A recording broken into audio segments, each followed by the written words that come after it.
What's up guys, it's Nav here. So I have noticed a common question among some newer Ironmen is how to get different talismans. For Ironmen, talismans are extremely useful to collect to put into the Wicked Hood to not only get free runes daily, but provides useful teleports around Runescape. So in this video, we will be discussing how to get all of the talismans in Runescape, and where possible, we'll discuss a low and high level alternative.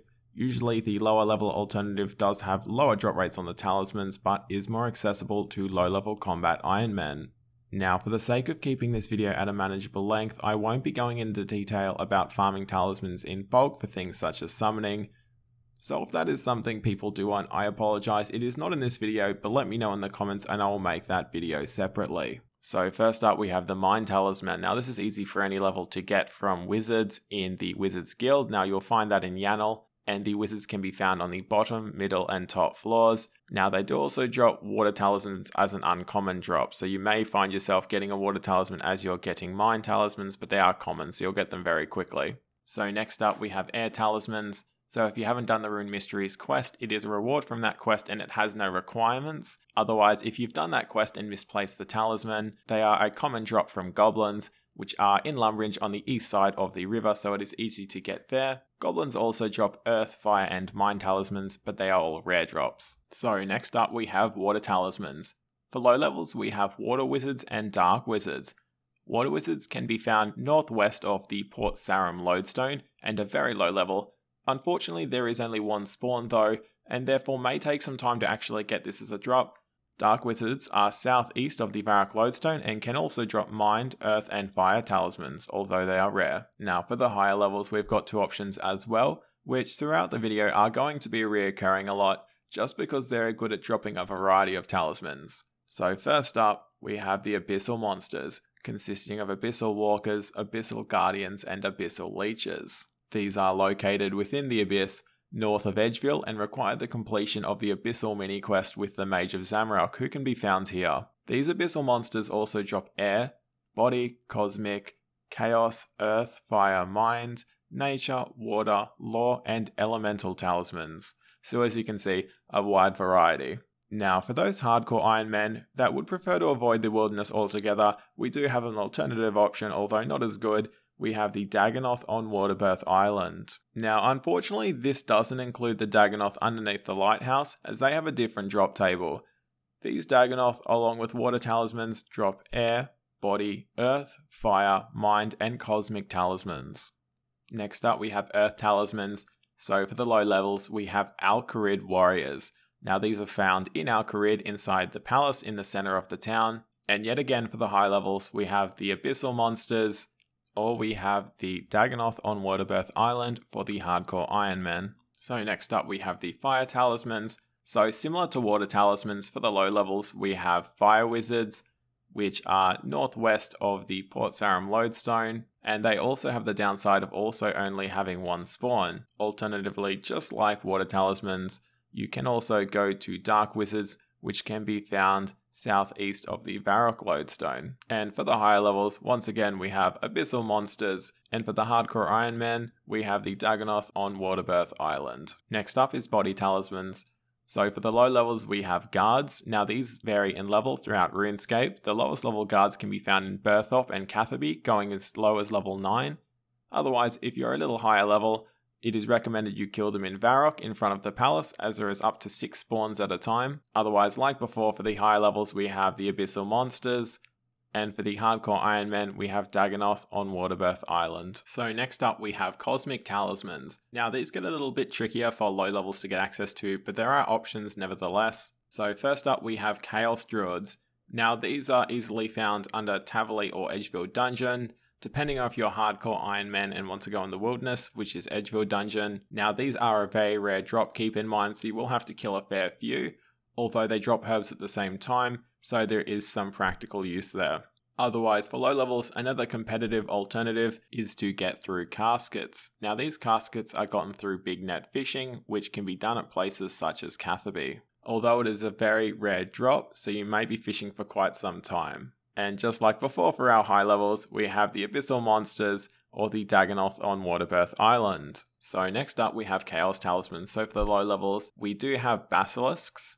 Now these are located in the Fremennik Slayer dungeon and do actually require 40 Slayer and a Mirror Shield, and can also drop Earth Talismans. Now if you aren't interested in leveling up Slayer, an alternative method is caskets. Just like cosmic runes come from big net fishing, but it is very rare. And yet again, for our high levels, we have the abyssal monsters, and for the hardcore Ironmen, we have the Dagonoth on Waterbirth Island. So next up we have nature talismans. Now there really isn't many options at all, so for low levels, just like cosmic and chaos talismans, we have caskets, which is through big net fishing, and through the high levels we have abyssal monsters yet again, but something different for the hardcore Ironmen. Now nature talismans don't actually drop from the Dagonoth on Waterbirth Island, they drop from the Walla Soul Kisses.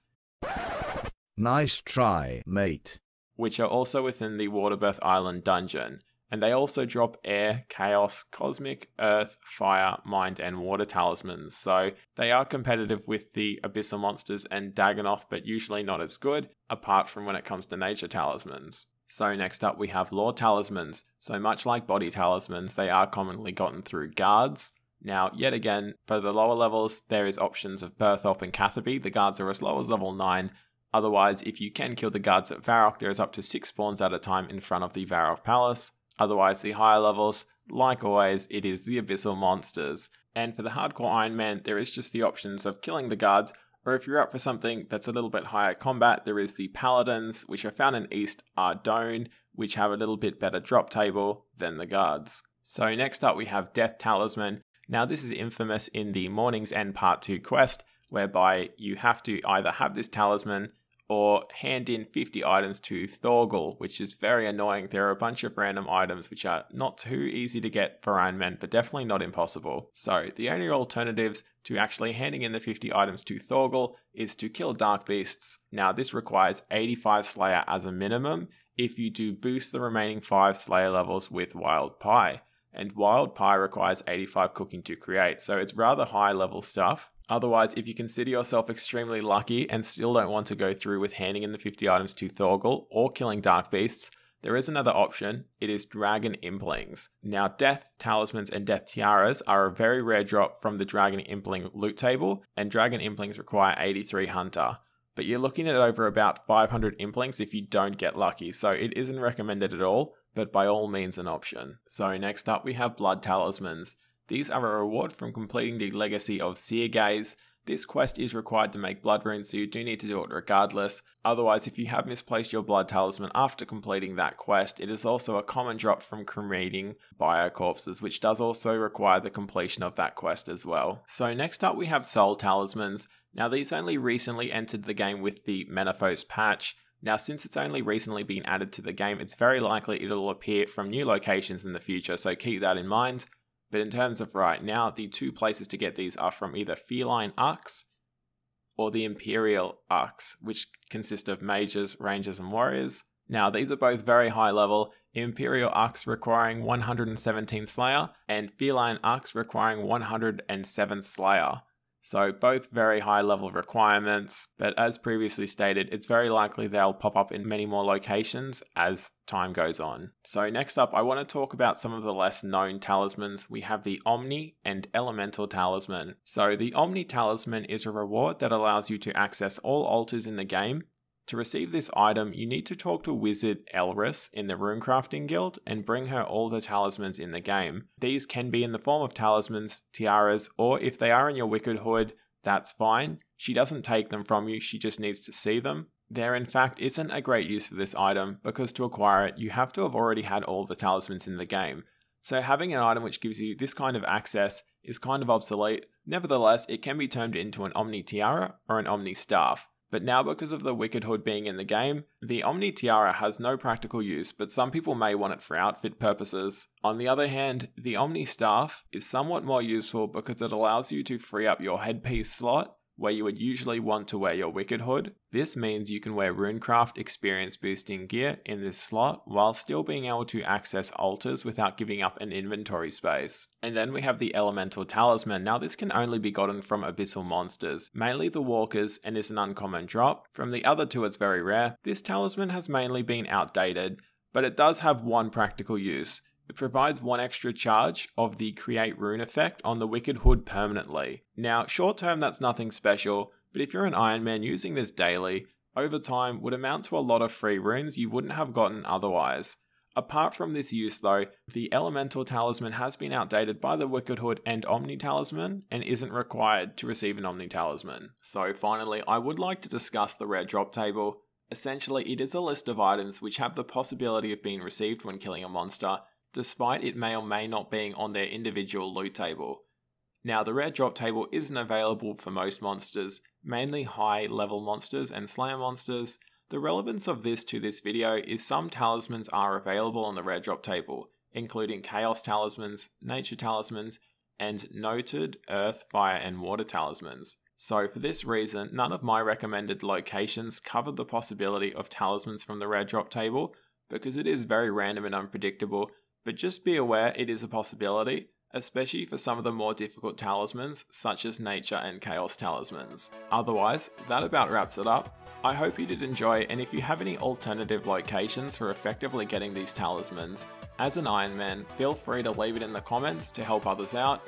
Thank you so much for watching, and I'll catch you in the next one.